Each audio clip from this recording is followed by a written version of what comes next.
ladies and gentlemen, could I please invite you to sort of come a bit closer? We have a larger room than we have participants. It's great to have lots of room, but I think, you know, for our speakers, it's nicer and it's cozier if everybody comes a little closer to the front.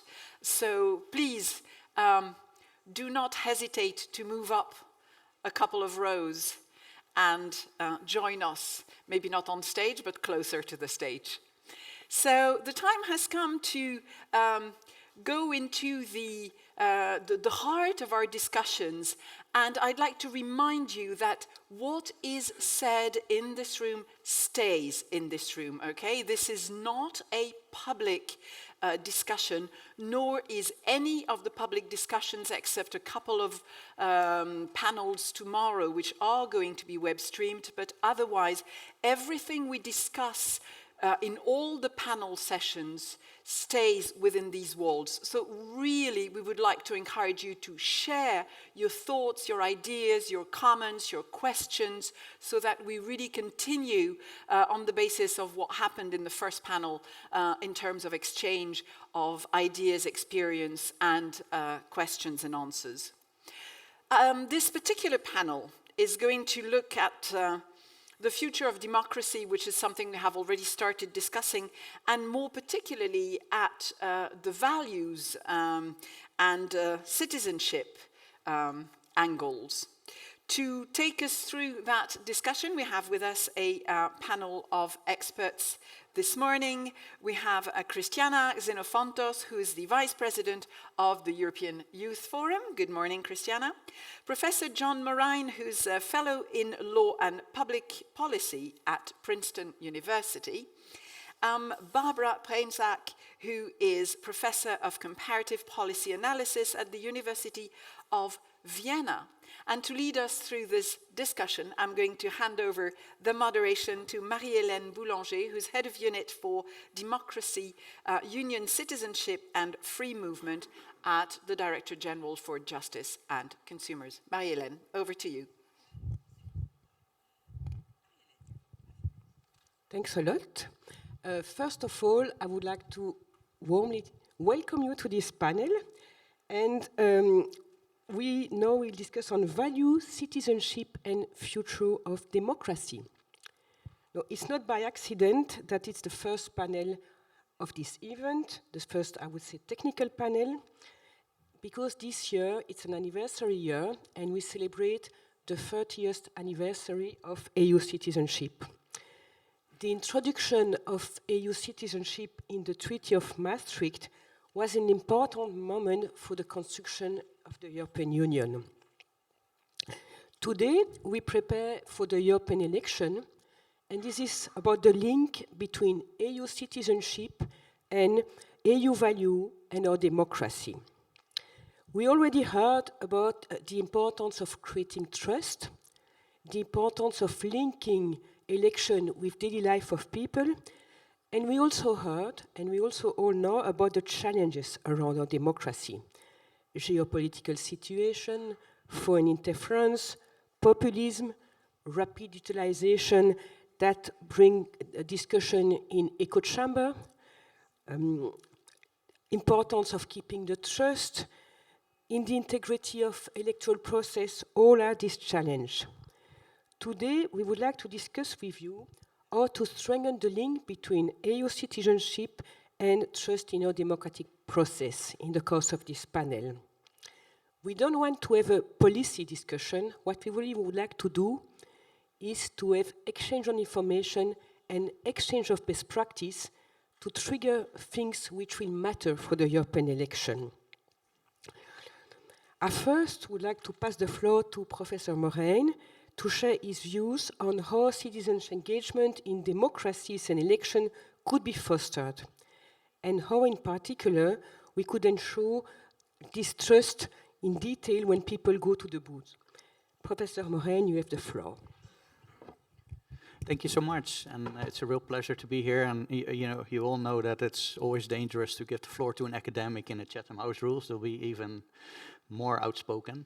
I was in Poland last weekend, and one of the things that was very special about that, and I know that I'm preaching for the converted, is just the magic of experiencing democracy. And I think Vice President Jourova already said that if there's a real prospect for undemocracy, you could really feel the stakes in Poland.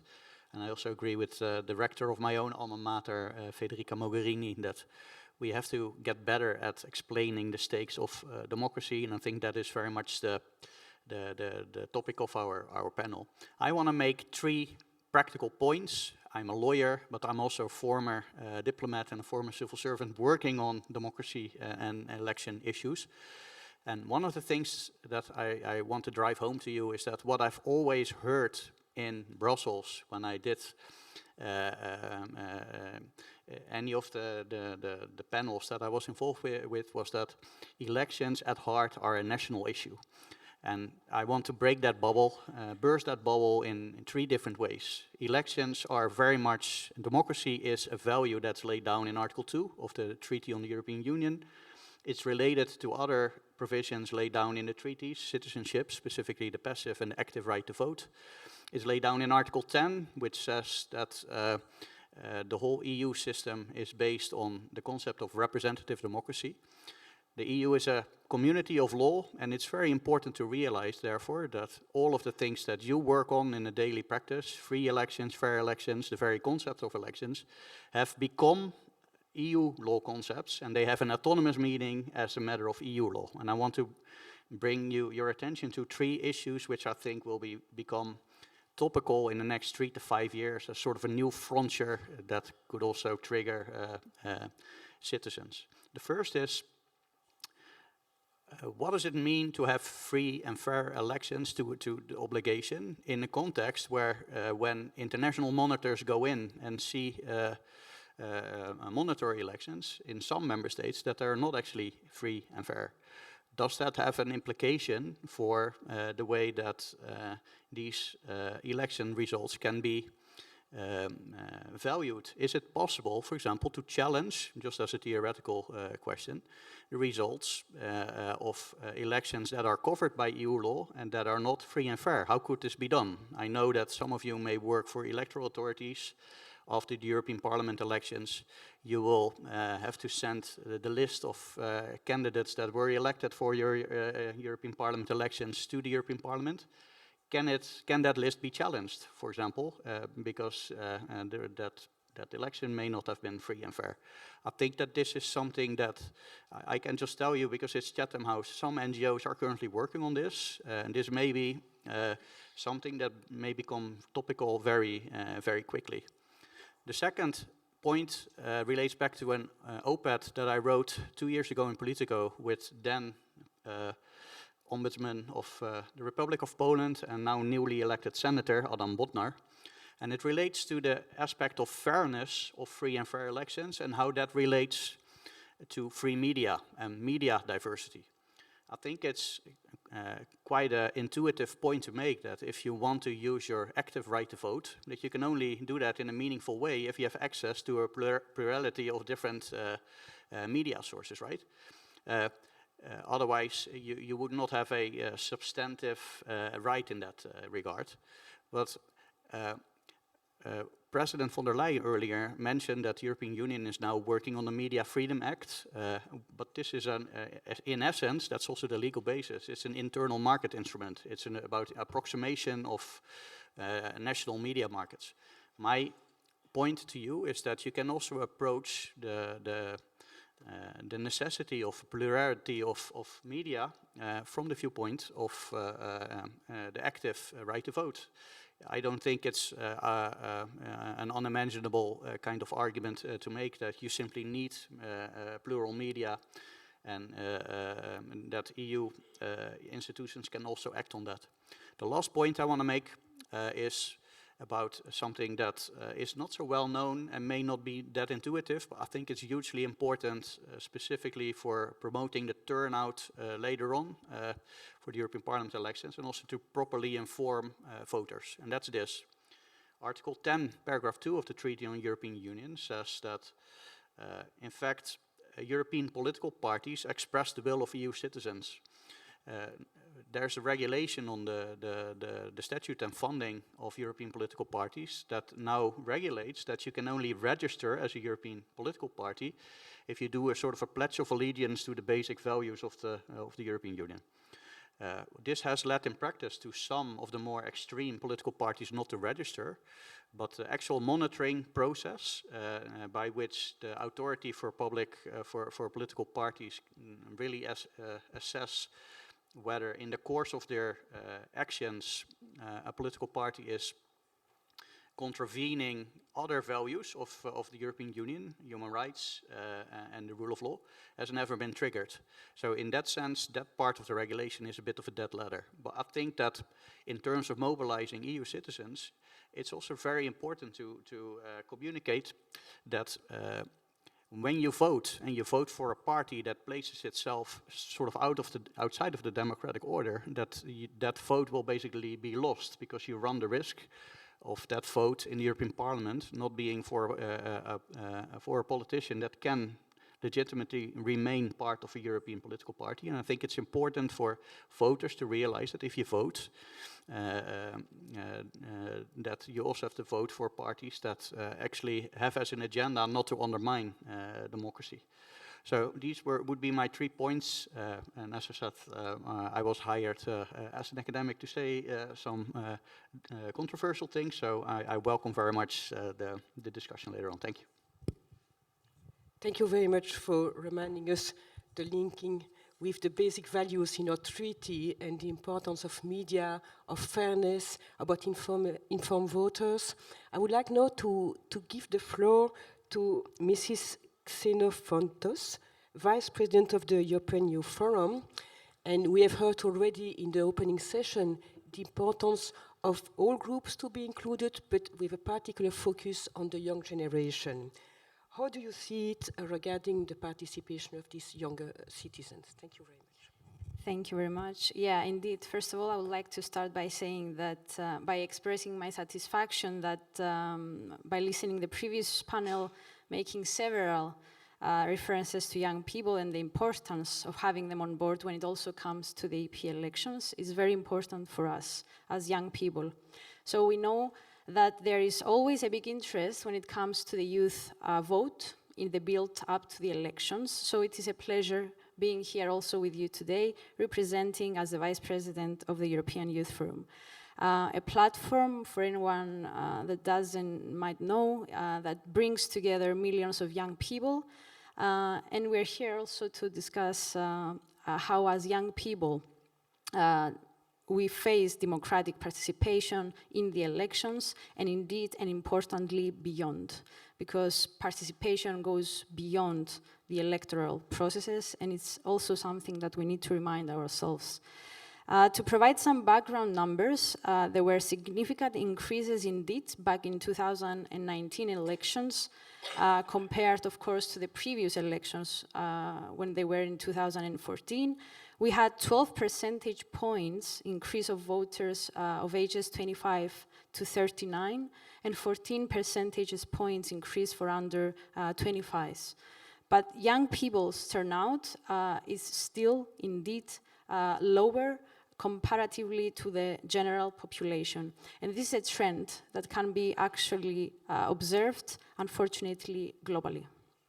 Most recently, and we've seen that during the spring Eurobarometer, we've seen that for young voters, the intention to vote is actually lower than the other generations. We have a 55% versus a 67% according to the Eurobarometer.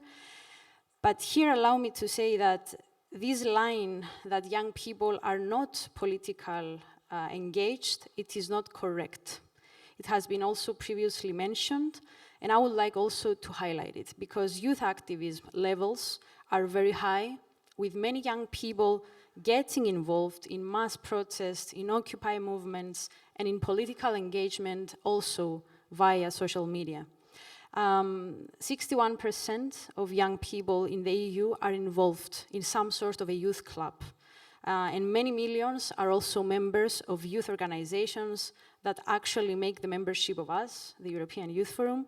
And we see that there is an active participation coming from young people in their communities to drive a positive change.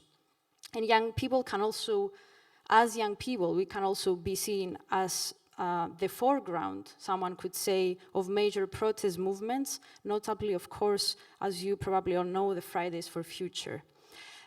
So how can politicians harness, let's say, this activism and translate it into an active vote, which is the major bet for next year's elections? A lot of this comes down to giving to young people something to vote for.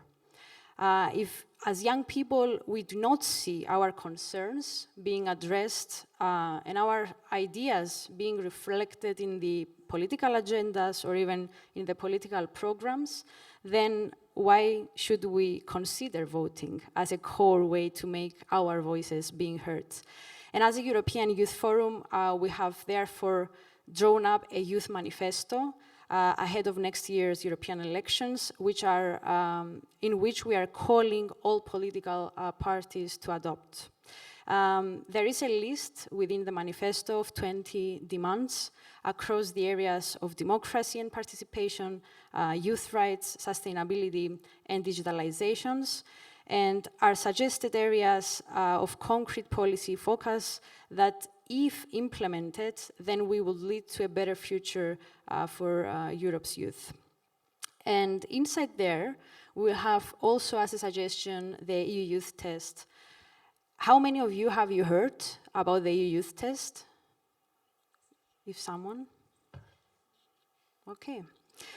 So one of our headline demands is the EU Youth Test. The EU Youth Test is a tool that would ensure that every EU law would be reviewed for its impact on young people.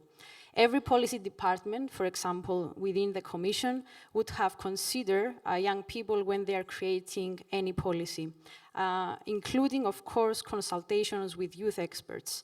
And most crucially, when it comes to the EU Youth Test, is the mitigation measures that would be proposed and implemented if a negative, let's say, impact is identified either on a group of young people or on young people as a total. And I think what a better signal to actually give to young people across Europe that they matter indeed, and that we give them a straightforward tool in order for their voices to be heard, and keeping something that is very, very important for us as young people, but I think for all the European citizens, keeping the institutions accountable towards the European citizens. Another call is, of course, around the voters at 16. We've listened to that also previously. We are very happy that in 2024 we will see many thousands of Belgian and German 16 and 17 years old voting in the European elections for the very first time. And they will join their peers coming from Austria, Malta, and Estonia, who already are implementing and having the vote at 16, and Greece as well, that they are having the vote since the age of 17. And I hope that this will prompt momentum and discussions in other countries on opening up our democracies to younger voters, to make their voices to be heard and to be counted in the institutionalized way. Because at the end of the day, at the age of 16 or 17, you can drive, you can work, you can make medical decisions, you can even enter a civil partnership at some countries, but then why not to give this democratic saying on those people? And I'm going to continue I will share a few more practical suggestions. So on a very practical level, it's worth noting that according also to the latest Eurobarometer, we had a staggering of 68% of young people also that they didn't vote because of practical reasons. And here comes the myth that young people don't go and vote because of their political ideologies. Or the other myth that they were on holidays.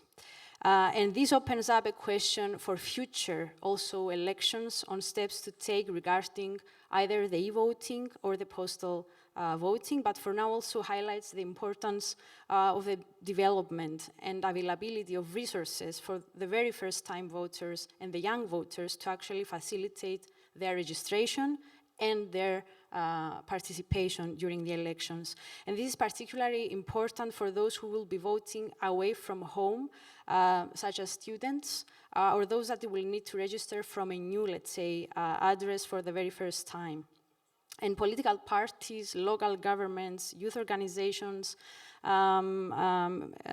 representatives of the electoral network here should take coordinated efforts to ensure that the resources are available, but they are also tailored to every national context. And finally, turning to the issue of direct representation and how to make improvements here, as young people, we are the most underrepresented age group in the European Parliament. And here allow me to share a fun fact that while 1 in 5 Europeans are between the ages of 18 to 35, just 1 in 15 of MEPs are in the same age group and just 3 of them under the age of 30. Not very funny.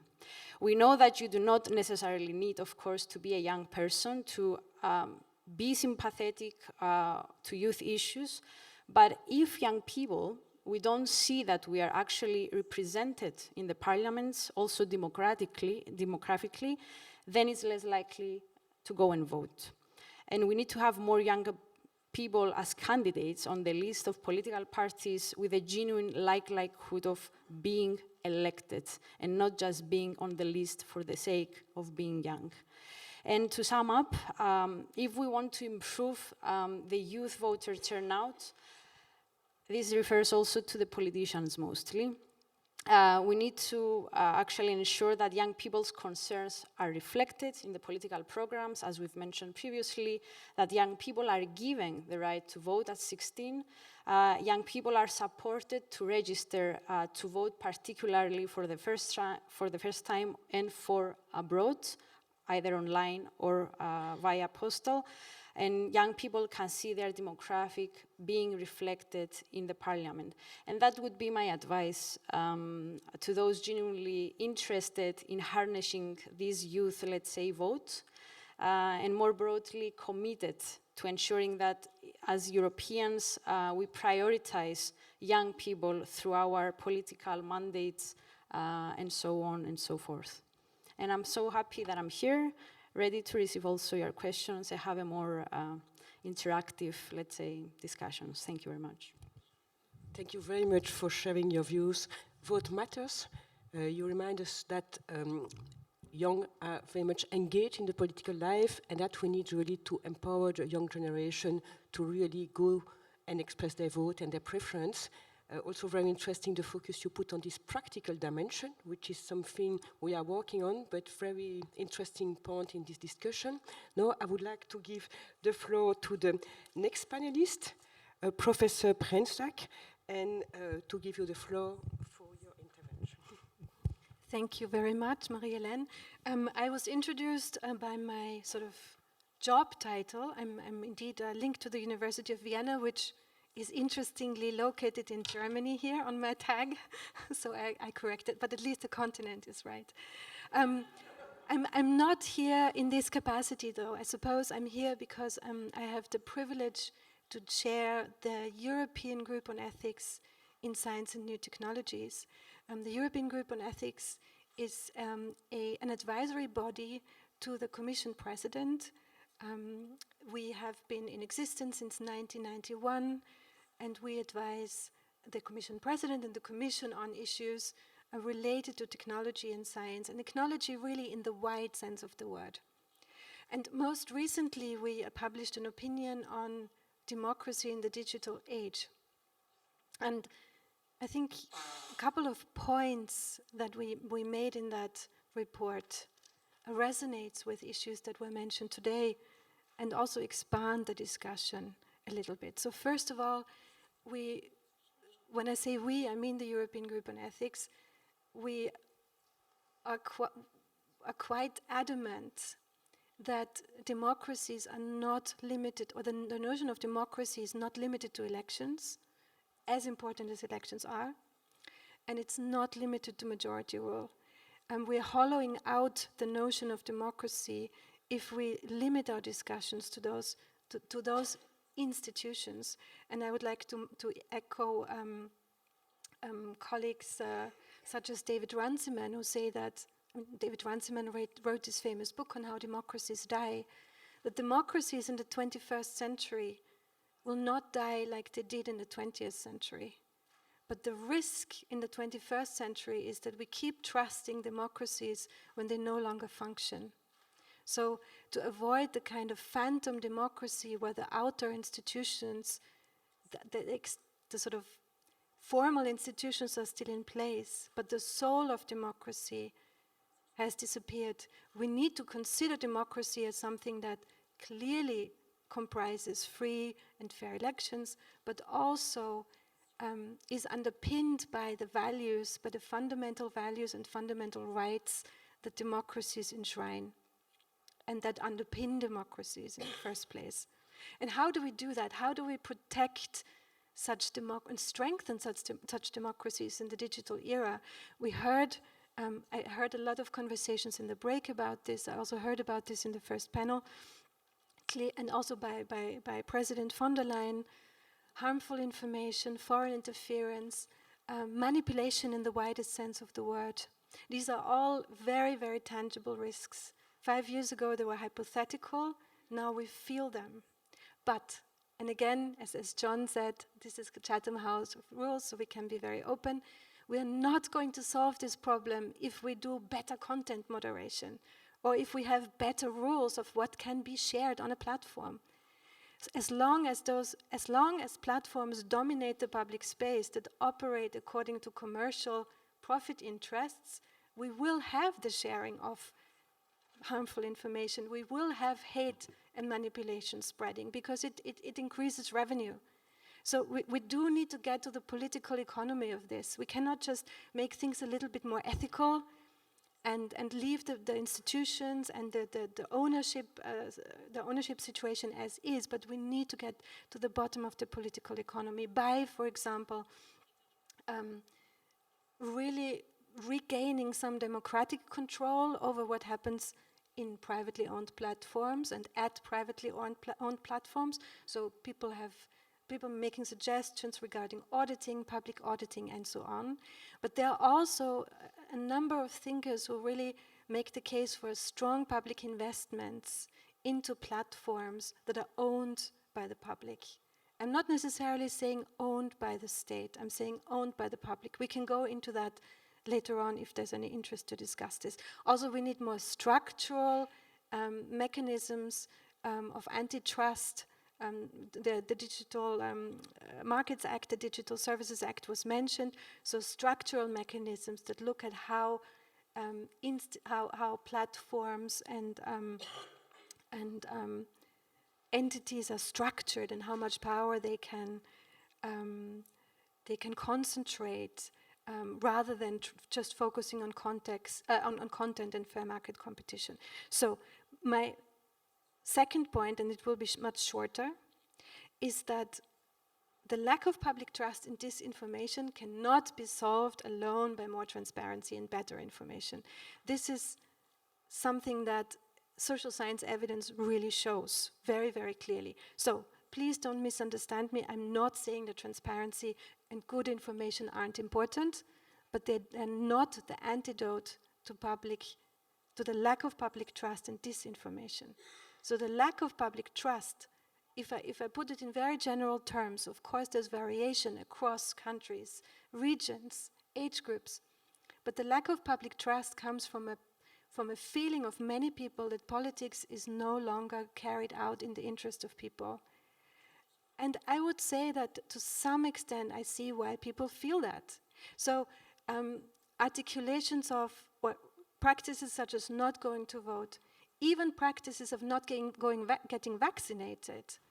In an empirical study that I did at my university, we had people telling us they're not getting vaccinated to show the government their resistance, to show the government that they don't like the government. So the worst thing that the government can then do is to start an information campaign with better information about the benefits of vaccination. It's the wrong response to the problem. The problem needs to be that people feel that politics is done for them. Which brings us to values. Well, I should, before I make make my final point about values, I will say that we're probably faced with a crisis of governing rather than a crisis of democracy in Europe at this point, although one could argue that in some countries there is a crisis of democracy as well. I wouldn't exclude my own, to be honest. But overall, it's a crisis of governing. I think it also, I mean, Christiana has said this very well. Also, Franziska in the first panel already said the practices of younger people as well are not apolitical, but they articulate political participation in a different way, in ways that are often not seen by current institutions. So that's also one important objective that we need to meet. My final point is really representing not only young people, but also future generations. It's becoming a much, much bigger issue now in political theory. There are instruments and trials to do that. I think when we think about political representation in the broader sense of the word, not only elections, we need to increasingly think about representing future generations, so those that are not yet born. It's not a trivial problem, but I predict that will be the next big shift. So the citizen used to be a white, rich male, then this idea of a citizen was expanded. Now it's all humans that are considered citizens. I think the next shift will be future humans and some, especially in the context of climate governance, also, of course, the representation of interests of non-human actors. This is not very, very acute at the moment, but I think this is where the debate will go in the future, in the near future. Thank you very much, Professor Pensac. Thank you for reminding us the importance of, I would call, digital infrastructure for democracy, about also this long-term impact, and it's something we also heard this morning in the opening session, the importance of politics being for people, for their daily life. So thank you very, very much to you and other speakers. And now I would like to turn to member states, starting with Germany. And you have the floor, and you can decide to come here or stay as you prefer. But you have the possibility to come here. Thank you very much, Germany.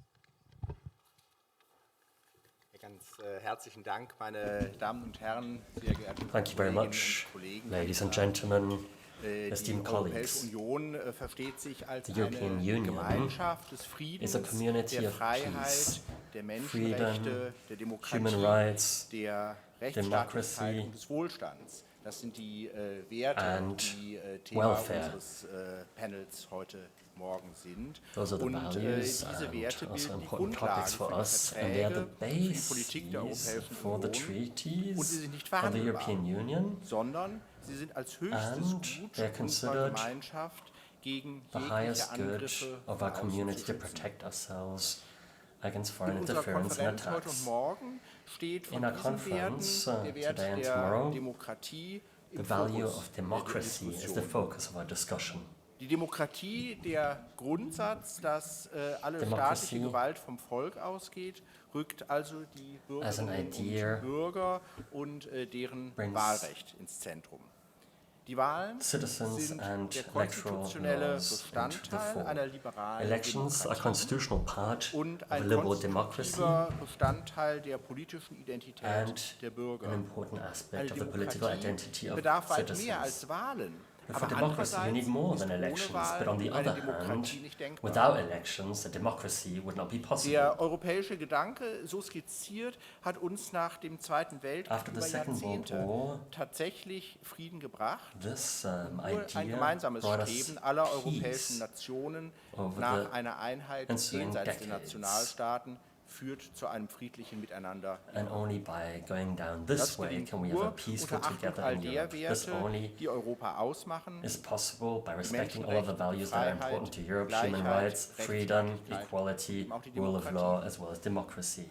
Auf diesem Erfolg dürfen wir uns nicht But ausruhen, we cannot denn wir müssen rest on our feststellen, dass diese laurels Werte because erneut we in Gefahr have sind. Und to davon haben wir heute Morgen now schon gehört. realize that these Der values are Angriffskrieg once Russlands again auf die endangered. Ukraine, die The war of Klimakrise, aggression of Russia on the Ukraine, the climate crisis, the man muss auch consequences of the sagen, eine corona Überforderung der pandemic, Mitgliedstaaten durch as well as Migration. member states Alles that are being das overburdened by begünstigt migration, Tendenzen, all of die that favors antidemokratische Kräfte tendencies hervorrufen. that support Nationalistische anti-democratic Übersteigerungen, Exzesse, powers. die bereits in der Vergangenheit zu nichts Gutem Nationalistic geführt haben. excesses that sind already wieder in haven't Mode. led to anything good in the Unsere past Mitbürger sind are in der back in fashion. multiplen Krisenzeit häufig überfordert. And our Ihre citizens are Ängste often machen sich overburdened diese in these times of multiple antidemokratischen Kräfte crises. zunutze And verstärken anti-democratic politische powers are using these Der fears. Bürger als höchster Souverän, jetzt The komme ich citizen zurück as the highest zum sovereign, and this Ausgangspunkt, brings me zur back to my Demokratie starting als point, grundlegendem to Wert. the democracy as a basic value. Bürger als höchster Souverän haben häufig Citizens das as the Gefühl, highest sovereign keinen often Einfluss have the mehr auf feeling politische Entscheidungen of no longer having any influence on Deshalb political müssen wir uns fragen, decisions. das ist die And that is why we operative must Frage, wonder, die sich für uns stellt, that's the operative question we wie have to wir pose dieser ourselves. We Resignation have und to den ask Ängsten und Zweifeln der Bürger what auf we can do nationaler to und combat europäischer this Ebene resignation gerecht and the werden fears können, was and wir dem doubts entgegensetzen of citizens at a European level. Wie können wir das Vertrauen der Bürgerinnen und Bürger wieder zurückgewinnen? How can we regain the trust of our Vertrauensbildende citizens? Maßnahmen müssen aus Trust-building unserer measures Perspektive from our auf mehreren perspective Ebenen ansetzen. need to Zum einen be müssen wir or den take place Bürgern at different und Bürgerinnen levels. On the Foren one für die hand, Einflussnahme eröffnen. we need to Aus der open Perspektive fora der for Jugend haben citizens wir to exert schon manches influence. gehört We heard Und, quite a bit about the youth Wir and sind how in Deutschland important ein it is bisschen to stolz integrate drauf, them. dass die In 16- Germany, und we're 17-Jährigen somewhat im proud Jahr of the fact 2024 that in 2024 the 16 and zum 17-year-old Europäischen Parlament for the first time mitwählen können. will be able Und ich to berichte vote aus einer ganz praktischen for the Frage, die European wir uns elections. zur Vorbereitung im Moment auch rechtlich And this is in a der practical Bundesregierung question stellen. that we're asking ourselves in the Reicht federal es government also in aus, dass preparing die these 16- und elections. Does it 17-Jährigen suffice aktives for the Wahlrecht 16 and haben zum 17-year-old to have an active Oder right ist es to nicht vote vielleicht for auch the ein European interessanter, Parliament? Or Weg, ein wouldn't it interessantes also be Instrument, interesting sie auch insofern in das Wahlgeschehen zu integrieren, to integrate dass man ihnen die them in such a Möglichkeit way gibt, in den that we Wahllokalen, give them the in den possibility Wahlvorständen mitzuwirken bei der to Durchführung der Wahl, zum Beispiel beim have a role when it Auszählen comes der Stimmen. to Da also gibt es Fragen beim Jugendschutz, implementing die the elections, for noch example, by klären. Wir counting können the die Frage noch votes. nicht beantworten, We cannot aber respond to this interessant, question glaube ich, der yet, Gedanke, but it would be die 16- interesting und 17-Jährigen, to die think about Jugendlichen how we über die can reine Abgabe der Stimme integrate the hinaus 16 and 17-year-old into the einzubeziehen, actual das Geschehen electoral beim Wählen, bei der processes Wahl. instead of only Zum allowing Zweiten them the right to Über vote. das Aktivieren Secondly, von Wählerinnen und when Wählern, it von comes to Bürgerinnen und Bürgern hinaus, activating wird es wichtig voters sein, and citizens, zu motivieren, it is also going to be an der important Wahl to tatsächlich motivate teilzunehmen. Das people heißt, to das actually Wahlrecht partake nicht nur in the zu haben, elections. sondern So das to not only Wahlrecht give auch people the Gebrauch right zu to machen. vote, but to actually convince them to make use of this right. Und in den Öffentlichkeitskampagnen, die wir, And glaube in ich, the alle public für die nächsten Monate campaigns, vorbereiten, wird es which we are darum all gehen, die preparing over Menschen the in next den months, Medien it will all anzusprechen, be die sie am about meisten nutzen. Und da gehören auch approaching neue the Medien people dazu.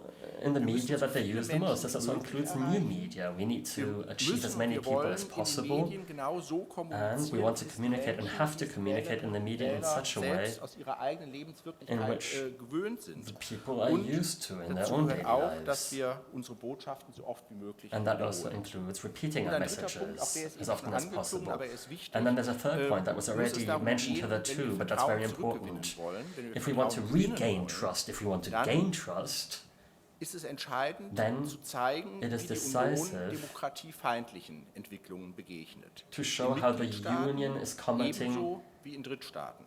developments that are Durchsetzung hostile to the demokratischer Werte auf democracy in europäischer third states Ebene as well as in the member stabilisiert states. die Demokratie in den Mitgliedstaaten. That is important to Stärkung der stabilize europäischen the Werte von democracy in the member Freiheit, states. Rechtsstaatlichkeit und The strengthening Menschenrechten of the European sichert und values of frieden. freedom, Deshalb sind rule wir of law, and aufgefordert, human rights diese secures Werte mit peace. Nachdruck im Inneren And that is und im why Äußeren zu it is our verteidigen und task zu to stabilisieren. defend Vielen and Dank. to stabilize these values internally and externally. Thank you. Thank you very much for reminding us the constitutional value of democracy, its importance in the history, also in terms of peace, and how to empower voters, including young people. I would like now to invite the Slovenian representative to speak.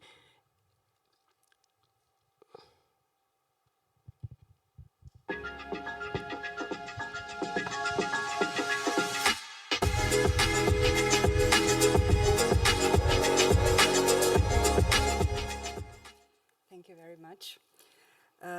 Dear colleagues, let me first start by thanking the distinguished speakers for their insightful contributions to this important discussion. One of the fundamental values that fair elections uphold is the principle of equality. In a democratic society, every citizen is equal before the law, and their votes should carry equal weight. It's through this equitable process that we protect the rights and aspirations of the many, rather than serving the interests of the powerful or the privileged few. In addition, fair elections serve as a reflection of our commitment to transparency and accountability. In this way, we ensure that our elected representatives remain answerable to the people they are entrusted to serve. When the electoral process is marked by transparency, when campaign finances are open to the public scrutiny, and when electoral laws are consistently applied, voters can make informed decisions and develop trust. In the context of Slovenia, allow me to highlight three vital instruments that have been important in promoting integrity and building trust in our electoral processes. First, legislation on transparency of electoral campaigns. Our national law was substantially reformed in 2013 based on the Greco recommendations and focuses on transparency of sponsors of advertisements, disclosure of campaign sources exceeding certain amount, and restrictions on donations, specifically prohibition of any contributions from legal entities. The overarching goal is to establish equal terms and conditions for all candidates. Of course, there are quite many challenges in the implementation, especially as regards online advertisements. And therefore, we are looking forward to the new rules put forth by the EU regulation on transparency of political advertising in this respect. Second instrument that I want to highlight is good collaboration among public institutions in charge of the electoral processes. Our national electoral network brings together key ministries and inspectorates, the State Electoral Commission, the Information Commissioner, the Court of Audit, the Government Office for Communication, and the Office for Information Security. In 2019, this network collectively prepared a comprehensive handbook for the organizers of electoral campaigns, which was widely distributed and used in the pre-electoral period. The handbook has currently been upgraded, and the new version will be available for the next elections. And finally, the third instrument, and that has been also, I think, highlighted also in the previous discussions here, promotion of democratic participation. We emphasize the indispensable role of civil society in this context, also young generation. In the parliamentary elections in Slovenia last year, the civil society was very active. There were various NGOs that their primary objective was not to support specific candidates or political parties, but rather to foster the exercise of the right to vote itself. Their aim was to convince voters to go to the polls and make informed decisions. In Slovenia, polling stations are typically located within local communities, ensuring easy accessibility for voters. On average, there is approximately one polling station for every 500, 600 voters. But we wanted to bring elections even closer to the voters. And at the Ministry of Public Administration, we did that by actively promoting alternative voting methods. This includes early voting, that is voting on working days in the week leading up to the main voting day on Sunday, voting at specific polling stations which are outside of the voter's permanent residence, voting for abroad, and postal voting. Our aim was to boost voter turnout, especially among the younger generation. The information on alternative voting methods was widely disseminated through various media channels, and as regards the early voting, really many voters made use of that possibility. There was a record turnout in the early voting days. That shows that voters appreciate a certain level of flexibility when exercising their voting rights, in particular young voters. Special other measures have been implemented also to promote participation of voters with disabilities, and additionally gender quotas mandated by law at 40% have played a pivotal role in ensuring equal representation of both male and female members in the European Parliament from Slovenia. Let me conclude by saying that in the era of online media, social platforms, misinformation, and cyber threats, the challenges confronting fair elections are profound, of course. But to secure the future of democracy, we must invest in education, nurture media plurality, and foster civic engagement. We require informed and active citizens who comprehend the immense value of their vote and recognize the paramount significance of participating in the democratic process. Thank you. Thank you very much for sharing your views on how to ensure free, fair, inclusive, resilient election, including with these very, very concrete elements. For instance, this establishment of national networks, which is something from the Commission side we very much welcome, because this is the way to go, we believe. We had issued a recommendation on that. We have still a bit of time, a bit less than 15 minutes. So I would like first to ask the audience if you have specific questions to ask at this point in time to our panelists, but also to the member states who kindly accepted to intervene on this topic. I see a request there, yeah.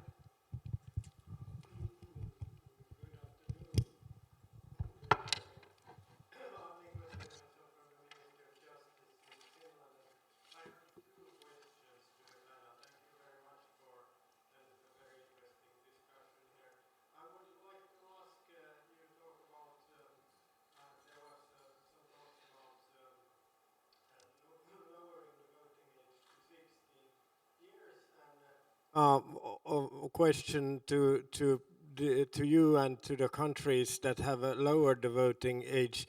Has there been, have you conducted any significant educational activities or information activities so that people 17 years old know their voting rights? And has there been any collaboration with schools, or how, through which means have you contacted the young people? My German colleague touched upon that question a bit already. The second question would be about e-voting.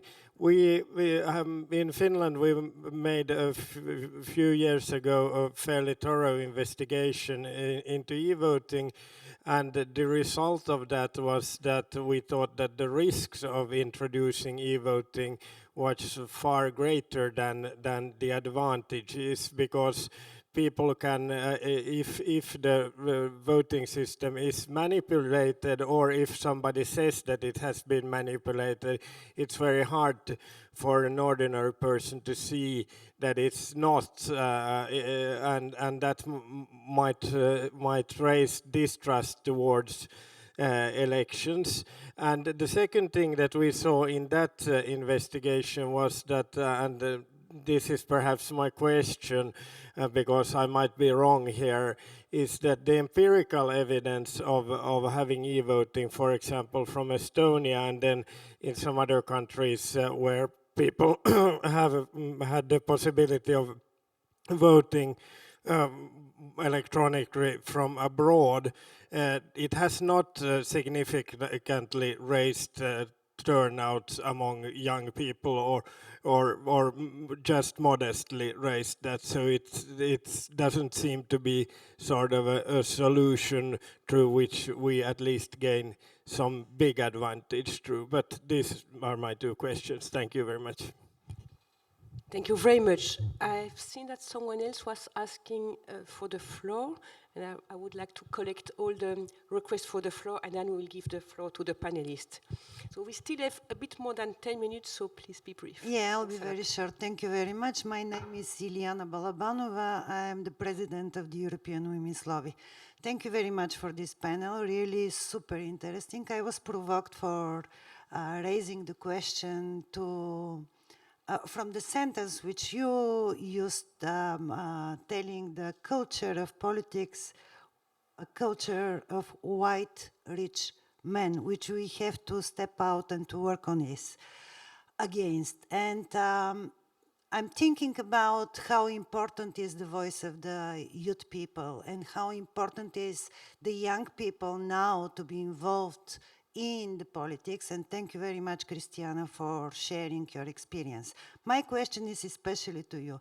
Does the European Youth Forum has any special good model which are focused on involving, engaging, training young girls to be the next generation which will be involved in the political life or to be involved now?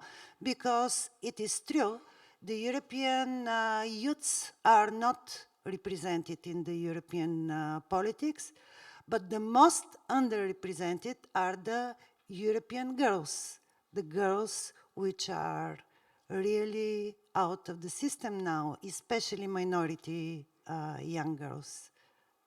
So this is my question. Thank you very much. I still see one request for the floor there and a second there, and then I will close to give the possibility to our panelists to reply to your very interesting question. Thank you very much. I'm Giacomo La Sorella. I'm head of AGCOM, Italian regulator, and chair of ERGA, the European Group of Regulators for the Audiovisual. I would like to make a very polite objection to Professor Prinzak. I understand your point that obviously you have to regulate. There's a contradiction in the idea of platforms that obviously are they enhance engagement. So in order to enhance engagement, they have to polarize. They have to.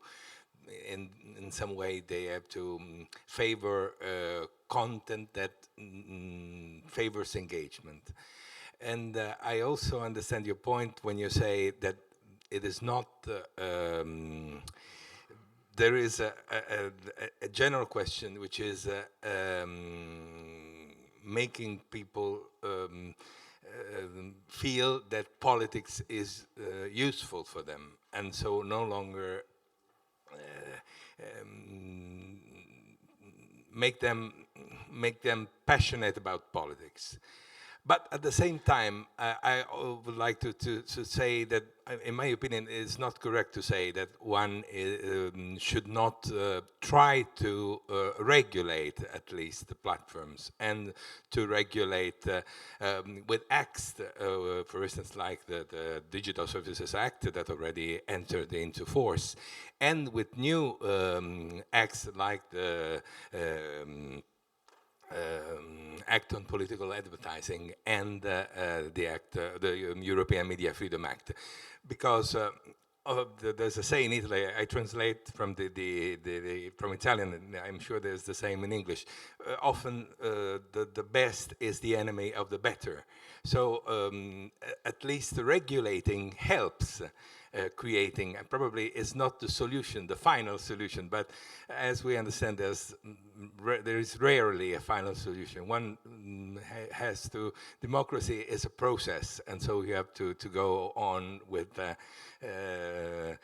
resolving single issues.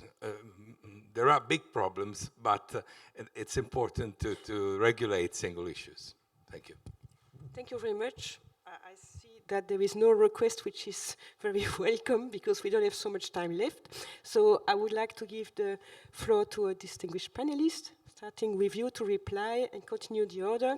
And if the member states who have privileged contributor to this session are willing to intervene, feel free. Yeah, so I will be really very brief. Thank you for giving me the opportunity to clarify that I'm not against regulation. I think we fully agree that also content moderation and content regulation is important. but I want to emphasize that that won't solve the problem. More is needed. Thank you.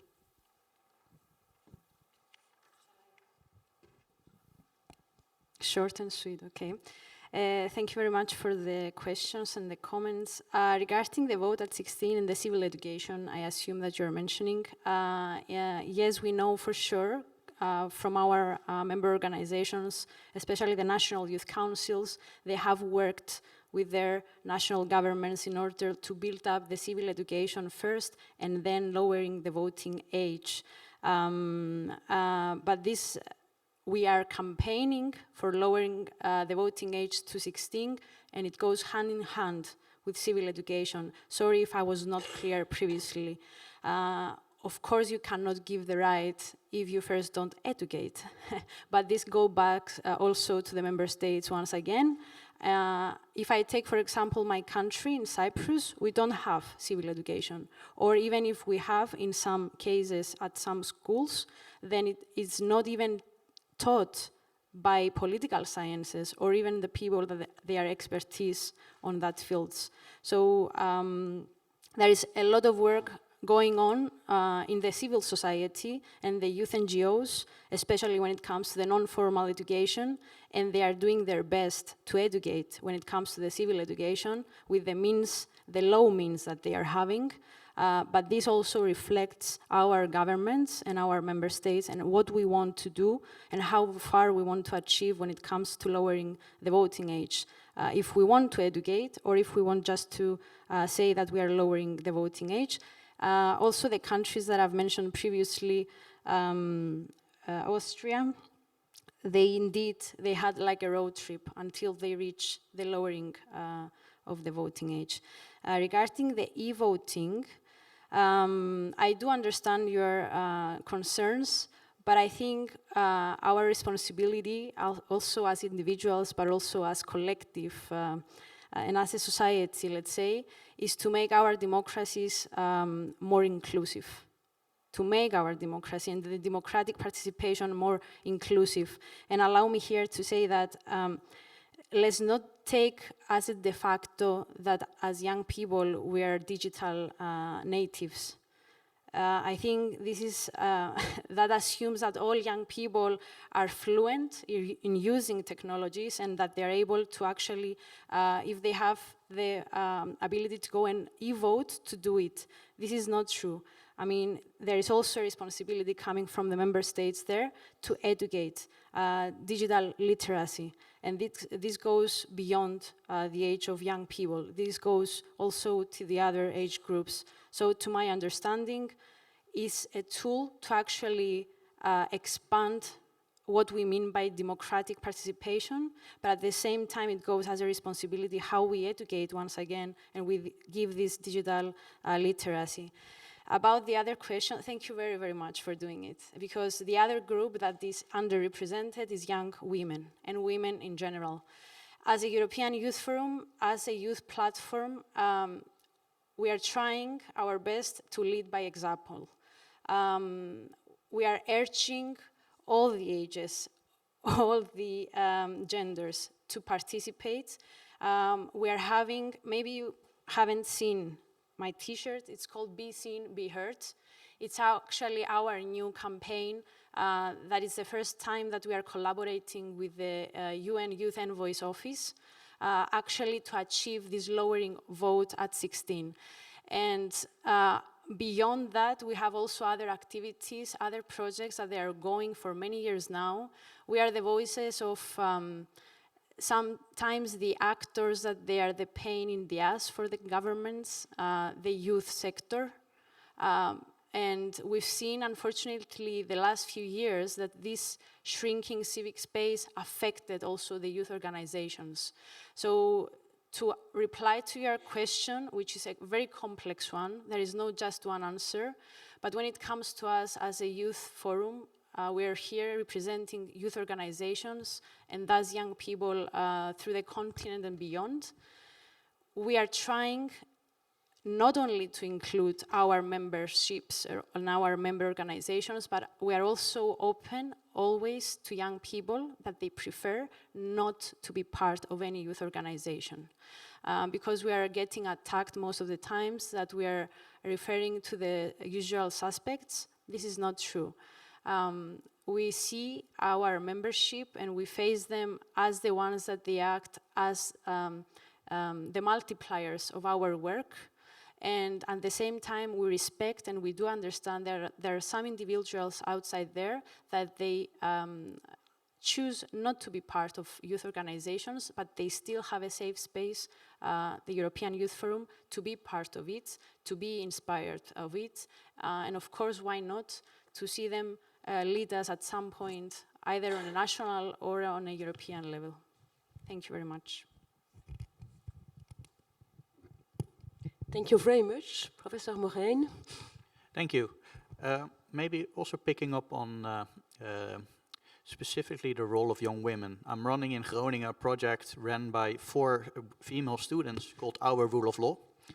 And what I'm trying to mentor is for students to educate each other about the values of democracy and the rule of law.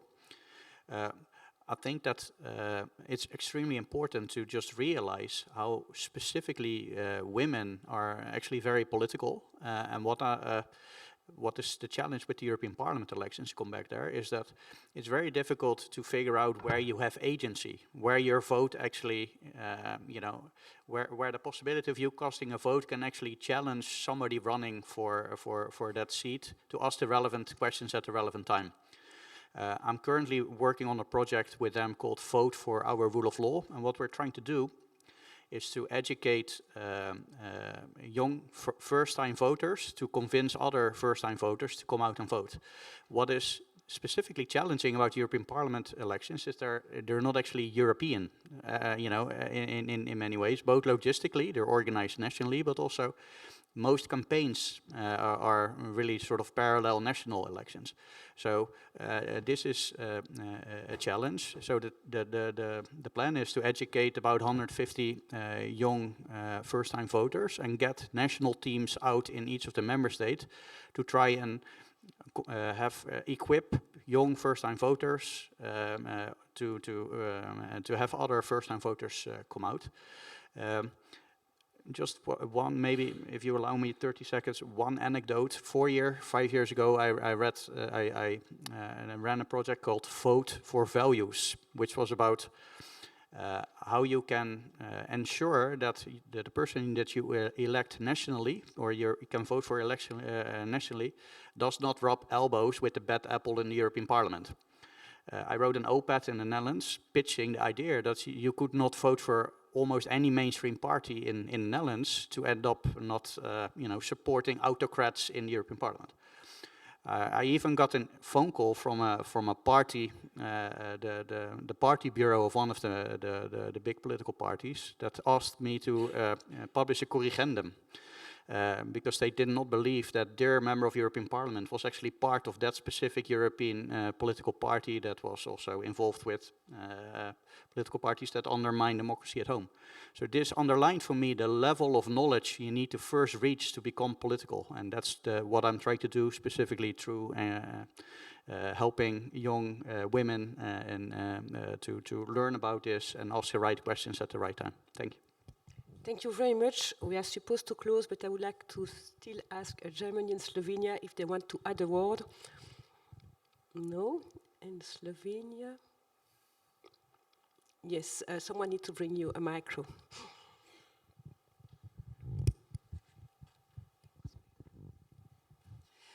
Yes, thank you. So I have let's say a question for a professor from the University of Vienna, because perhaps I can personally relate to what has been said, that the problem of trust may be wider.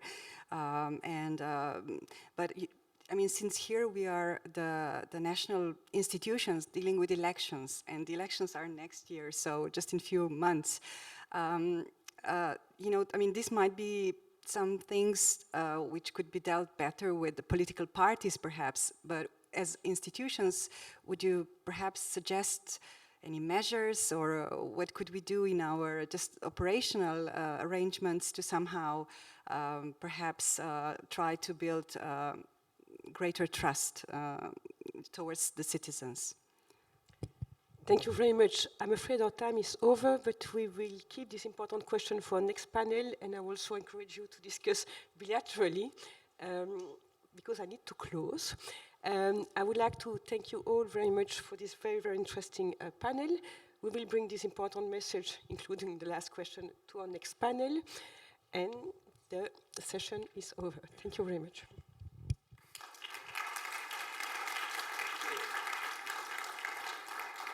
Thank you very much, Marie-Hélène, and thanks to all your panelists. We're now breaking for lunch. We will be back here at 2 o'clock sharp. So, bon appétit.